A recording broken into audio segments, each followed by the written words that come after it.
Now I'm continuing the cholinergic drugs. Next topic is anticholinesterase. Last class I told acetylcholine is hydrolyzed by an enzyme called cholinesterase.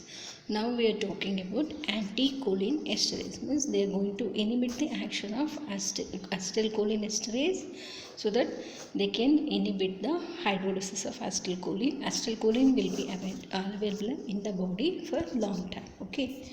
First we look at the classification.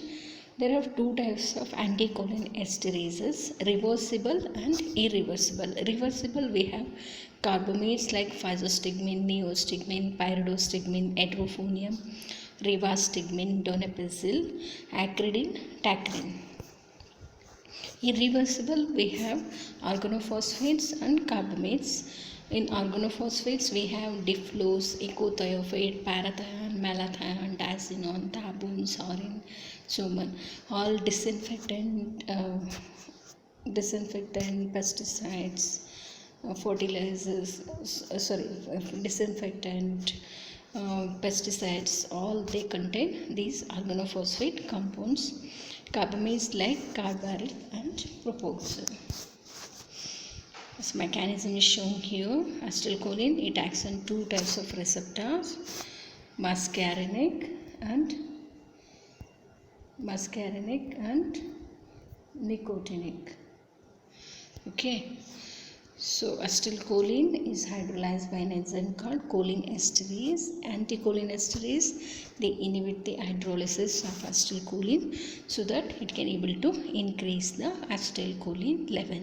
There are two types of cholinesterases, true cholinesterase and pseudocholinesterases. Fate of acetylcholine. Last slide I have shown what is the fate of acetylcholine. Acetylcholine, it get hydrolyzed. How it is formed is shown here. ADP plus acetate plus coenzyme A, it gives acetyl coenzyme A. Then coenzyme A is separated when choline is added. Acetylcholine is synthesized. Okay. Now what is the fate? How it is degraded in the body? See this acetylcholine, I told it's hydrolyzed by an enzyme called cholinesterase. This cholinesterase, just imagine it's having two sides. One is anionic site and esteratic site. Anionic site, this quaternary nitrogen compound, like it's having 4 carbon attached to this nitrogen, so it's a quaternary nitrogen compound. It binds to an anionic site, and this carboxylic acid group is going to bind to an esteratic site. Okay, this is the first step they are shown here. Anionic site which attracts quaternary nitrogen atom of acetylcholine. Esteratic site which attracts the carboxylic acid group. Only this esteratic site, it undergoes chemical changes. Only first how it will change means first it get acetylated, that results in splitting of choline. Acetylcholine, it's having choline part, right? So that will split up. Then when it is acetylated, we call it as an acetylated esteratic site that undergoes hydrolysis and form acetic acid. Okay, this is shown in an equation. Acetylcholine plus enzyme, it forms a enzyme substrate complex. Then acetylated enzyme, only that esteratic site, it undergoes acetylation, right? The next step is hydrolysis and regenerated enzyme. Okay, choline part, then acetic acid part. First choline part will split up, then acetic acid part will be split up. I told we have two types of cholinesterase, reversible and irreversible, right? A reversible cholinesterase, what is the mechanism? We'll see here. Their mechanism is similar as that of acetylcholine, but hydrolysis of the esteratic site is slower. See here, the hydrolysis will occur little bit slower, and all this, but it is a reversible kind. So only the esteratic site get hydrolyzed slowly and produce only temporary inhibition of the enzyme. It's not the permanent one. All reversible anticholinesterases bind to anionic and esteratic, both the site, except hydrophonium, where they are going to bind to the enzyme acetylcholine esterase, which binds only to the anionic site and thus shorter duration of action. Okay, so next point you can leave also. Next we have irreversible anticholinesterase. These compounds are mainly organophosphate compounds. They bind only with the esteratic site. This reversible, they bind both anionic as well as esteratic site. But here they bind only to the anionic and esteratic site. But here they bind only to the esteratic site of the cholinesterase enzyme. So esteratic site, first it gets phosphorylated, then it undergo hydrolysis. Here the hydrolysis of this phosphorylated part is slow, or sometimes it does not occur. So that's why the name irreversible. Okay, so it produces irreversible inhibition of the cholinesterase. I told organophosphate compounds, they bind only to esteratic site. Only we have one exception, that is eicosapent. It binds both esteratic and anionic site. Both the sides it will bind. So that's why it's more potent. What do I mean by potency means only a small dosage is required to produce a therapeutic effect. Here the dosage is small. Okay. We'll take first reversible cholinesterases. Physiotherapy students, you may get a 5 mark question, physostigmine also. It's an expected kind. Source is of physostigmine is calabarbine. Scientific name is Physostigma venenosum. It's a tertiary amine compound. Topically, when you instill into eye, it produces miosis, constriction of the pupil, spasm of accommodation. Contraction of the ciliary muscle produces spasm of accommodation, and fall in intraocular pressure by they increase the drainage of aqueous humor through canal of Schlemm. It can be administered by oral, parenteral, parenteral means subcutaneous, intravenous, topical route. All the routes it can be administered. It's absorbed from the GI tract, penetrates cornea very freely, and it can able to cross, and it crosses blood-brain barrier also. It exerts central cholinergic action.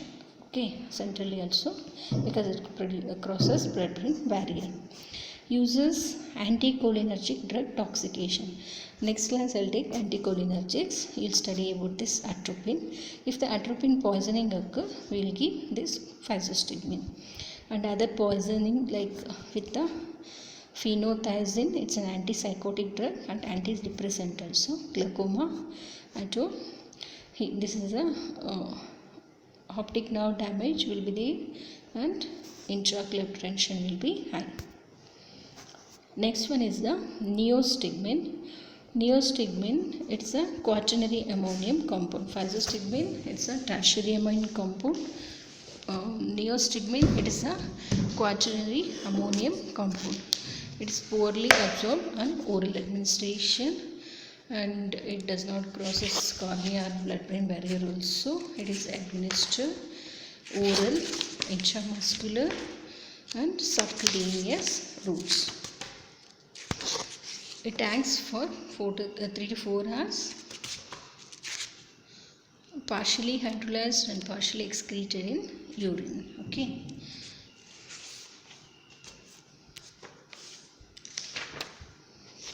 Next one is the hydrophonium. It is also quaternary ammonium compound. It's a quaternary ammonium compound. Okay, on intravenous administration, it's having fast onset of action, but duration is very short, 5 to 15 minutes. It's used in the diagnosis of myasthenia gravis. So in case of myasthenia gravis, I told acetylcholine acts on 2 types of receptor, muscarinic and nicotinic. In case of this nicotinic, we have 2 subtypes, right? NM and NN. In skeletal muscle, NM type of receptors are present. In case of myasthenia gravis, there are antibodies synthesized against this acetylcholine, so the NM receptor level will be very less. Okay, and how they'll treat means one thymectomy they can do, means removal of thymus, and corticosteroids can be given, immunosuppressants also can be azathioprine, cyclosporine, corticosteroids like prednisolone can be given, and we are given here neostigmine, not the physostigmine, because physostigmine is the quaternary amount compound. Neostigmine is the specific for myasthenia gravis. Physiotherapy students, you may get 5-mark question myasthenia gravis, so please prepare for that. And other uses of this hydrophonium, curare poisoning also you can use.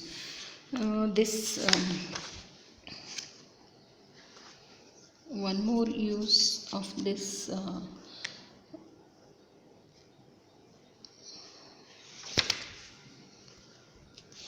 is the used to differentiate myasthenic crisis. Hydrophonium is used to differentiate myasthenic crisis from cholinergic crisis. So here this 2 mg of hydrophonium is given intravenous route to check, and if the person like myasthenia gravis, it produces weakness and easy fatigability. Okay, so if they recover with that, then it is a myasthenic crisis. It's due to crisis due to myasthenia. But if the conditions have worsened, then it is due to other cholinergic drug crisis. Okay. Uses of this anticholinesterases. Sometimes they'll ask uses and adverse effects of anticholinesterases. It's a 5-mark question. As miotic, like to constrict the pupil, pilocarpine, physostigmine, they are used in case of glaucoma. To reverse the effect of mydriasis after refraction testing. Miosis is the constriction of the pupil. Mydriasis is the dilatation of the pupil. When they do this dilatation of the pupil, means in case of refraction testing, to find out any eye defect, they do, and also fundoscopy to examine the fundus. Once the examination is over, you have to reverse this mydriasis, right? So for that, they will give this miotic drugs. And to prevent adhesion between iris and lens or iris and cornea. Myasthenia gravis, neostigmine and pyridostigmine, they are used. Myasthenia gravis, in this the antibodies are synthesized against the NM receptor. Okay, and also symptoms like weakness, easy fatigability will be there, and they'll recovery occur after rest. Like when they take rest, they'll recover with the symptoms. Post-operative paralytic ileus. In this condition, what do you mean by paralytic ileus? Means outside the intestine, like pouch-like thing will appear, and if there is an infection with that in that pouches, then you call it as a paralytic ileus. Urinary retention also you can give, because it helps in the micturition. These cholinergic drugs, they helps in the micturiation. Okay. Post-operative decurarization. Post-operative decurarization means during surgery, like detubercularin, it's a skeletal muscle relaxants. They'll give during major surgeries. Once the surgery is over, you have to antagonize the actions of tubercularin. For that, neostigmine is given. Cobra bite poisoning, neostigmine plus atropine, that combination they will be given. Atropine, it's an anticholinergic. Belladonna poisoning, belladonna is nothing but atropine only. Atropine poisoning, physostigmine is used. Other drug overdosage, this phenothiazine, tricyclic antidepressant also. Physostigmine is used. Alzheimer's disease, it's a neurological condition. In this, there is a loss of memory. In that condition, these drugs are used. Tacrine, rivastigmine, donepezil and galantamine. Next topic is organophosphate compound poisoning. How the poisoning will occur? One is accidental, like child may take and eat or drink that pesticides and all. So, and second one is suicidal. Specifically, they may go for suicides. They will drink that. Homicidal. The cooking vessels they are used to mixing these fertilizers, pesticides and all, but they are not washed properly. That time also there may be chances. Organophosphorus poisoning may be occur, occupational, accidental, suicidal. Symptoms here there you will see muscarinic symptom also, nicotinic symptom also. Muscarinic symptoms on eye, meiosis. Meiosis means constriction of the pupil, spasm of accommodation because there is a ciliary muscle contraction will be there, headache, and conjunctival hyperemia. Hyperemia means the dilatation of the blood vessels. Conjunctiva looks red. Inhalation, like this organophosphate compound poisoning, it can occur with any root, like when you touch also, on hand, through the skin also. If it touches to the skin also it will happen, or if it touches to eye, or if you inhale that, or if you drink through orally also, in all the route it will get affect. Okay, if it is inhalation, then there is a bronchospasm because it causes contraction. This muscarinic receptor causes contraction of the bronchial smooth muscle. Cough, tightness in the chest. GI symptoms, anorexia, nausea, vomiting, abdominal cramps, cramping also will occur. Again there is a contraction of the gastrointestinal smooth muscle, and diarrhea also will occur.